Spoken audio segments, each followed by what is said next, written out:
Kansas City Chiefs are AFC champions, and they are going back to the Super Bowl. To be the champs, you got to beat the champs, and we didn't do it tonight. We got to keep working to get over that hump. This is obviously a challenge for us. We'll figure it out.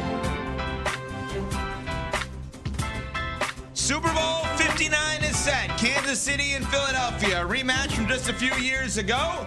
We will dive into the Eagles side of it in about 10 minutes or so here on Unsportsmanlike, presented by Progressive Insurance, because boy, did they put a butt whooping yesterday on Washington.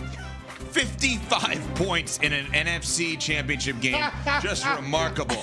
We left off talking about this game. The Chiefs and the Bills is the game that people want to make out to be like Brady Manning, or the Cowboys and Niners back in the day, right?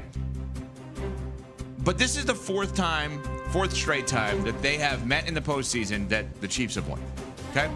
And you look at yesterday, and Buffalo loses by 3 points. And of course, as all of us always do, we're trying to find the reason to blame, and of course it's nuanced and layered, but we always come back to quarterback and coach. Is Josh Allen blameless for the loss yesterday? I don't know if it's a matter of him being blameless for the loss. I just don't think he did enough for his team to win. And you've got to be special when you go into Arrowhead Stadium in the postseason if you expect to be able to advance in the postseason and advance to the Super Bowl. And Josh Allen wasn't special yesterday. There were a couple of flash plays, but there wasn't enough consistency in what he was doing in order for him to be able to win. And I go back to this moment, Smalls, when the Bills defense forces a field goal at the end to make it 32-29. Josh Allen gets the ball back with 3.5 minutes left to go, down by 3. You got to be able to put up points. Even if you don't get a touchdown, you've got to be able to match Mahomes with the field goal. And the fact that he wasn't able to do that, it's a disappointment. And in the moment, it feels underwhelming for a guy that for a large part of the season was the front runner for MVP.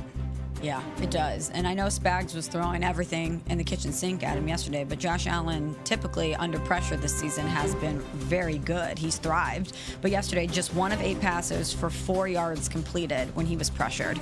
So, yeah, in certain situations and circumstances that he's been really good this season, he wasn't yesterday. But to me, it was more about that Chiefs offense and the Bills defense. The Bills defense, especially in that first half, just looked like they could not really contain them. They scored a season-high 32 points, the Chiefs offense did. And Patrick Mahomes, Travis Kelce, they just find another gear in the postseason, and it's really hard to contain them. So while Josh Allen could have been better yesterday, it was a whole team failure for the Buffalo Bills. I agree it's a team failure, but I guess it comes down to Josh Allen having a chance at the end with the ball in his hands, right? Like a couple of years ago when we had that game in the divisional round, 13 seconds, and the fact that Josh didn't get a chance to touch the ball in overtime. Everybody said, oh, we got to change the rules because Josh Allen deserves a chance to be able to put his stamp on the game. Well, last night you got it. You got a chance to put your stamp on the game, and you came up small in the biggest spot with the season on the line. Again, you had the ball in your hands down by 3 with 3.5 minutes to go. Time was not a factor. 3 timeouts, 2-minute warning. Time was not a factor at all. And you couldn't put together a drive. You got 17 yards out of that drive. That's not enough. And so we got to start looking at Josh Allen a little bit sideways.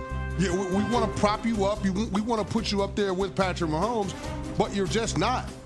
You're just not there.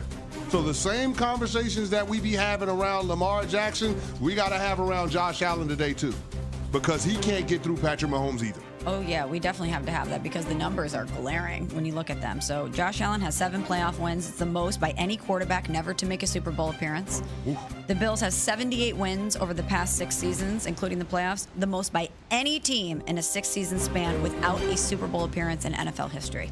So, yeah, Lamar wears it a lot. We need to have those same conversations about the Bills and Josh Allen. Something has to change because their mentality is 80% of the way there of what they should do offensively specifically. Like, they got so much better at not turning the ball over and running the football and extending games with long drives, but they are not fully there. I'll give you an example. On the drive you're talking about, they get the ball back, down 3 points, 32-29, with 3:33 to go from their own 25-yard line, 3 timeouts, and the 2-minute warning in their bag, okay?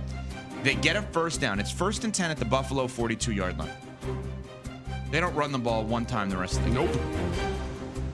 So 2 things need to be accomplished from the head coach to the play caller. In this case, it's Sean McDermott to Joe Brady, in my opinion. You're 1st and 10 from the Buffalo 40, from your own 42, down 3 points with 2:25 to go. Here are the two things. You need to score points, field goal or touchdown, and you need to leave no time for them to do the same. They didn't do either of the two. They did not do either of the two. Run the football in that spot.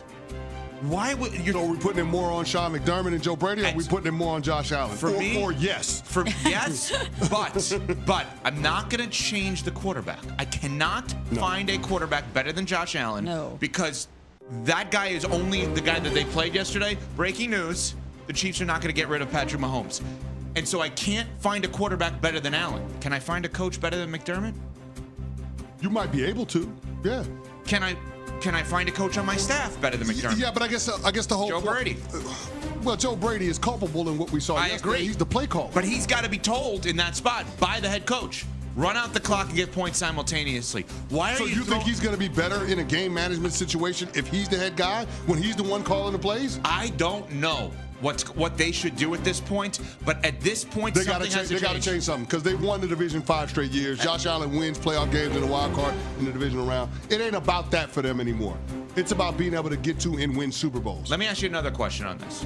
This is not new news, but it's something to illuminate. Andy Reid and Patrick Mahomes are what you have to go through. Ooh. Andy Reid is the reason, in many ways, that Sean McDermott is the person and the coach that we know who he is because he had him on his staff forever before they parted ways. You're using the disciple of the teacher to try to beat the teacher. Maybe use somebody that the teacher is less familiar with. Maybe throw him a couple of curveballs every so often. Do you think Andy Reid is surprised by anything the Bills do or have done for the last 4 years, 5 years? No. Yet McDermott was stunned, clearly, by the Spagnuolo corner blitz yesterday. I don't know how you could be. I understand. He does it every game. He does it every game. But, listen, I'm not necessarily saying, Ben Johnson is going to be some unbelievable coach. Maybe he will, maybe he won't. There's an element of surprise that is a little bit different when he's coaching the team. There's something that is exactly what Andy Reid and the Chiefs think is going to happens every damn time. Something has to change with this Bills team. We understand the Chiefs may go down as the greatest dynasty of our lifetime in this sport, okay? They're one win away from something that never happens, a three-peat. But they beat the Bills every damn time to do it. And if you're the Buffalo Bills, if you're the Pagula family who owns the team, you have to switch up something. I hear you, but before Sean McDermott got there, the Bills went 18 seasons without making the playoffs. Oh, man. So are you in a hurry to move on from a guy that basically has you in the second season every single year? A guy that's helped you win the division 5 straight seasons? Probably not. And that's the jackpot. That's where you're caught betwixt and between. I don't know what Brandon Beane and the Pagula family do to try to spin this thing forward. But if you're moving on from Sean McDermott, you are moving on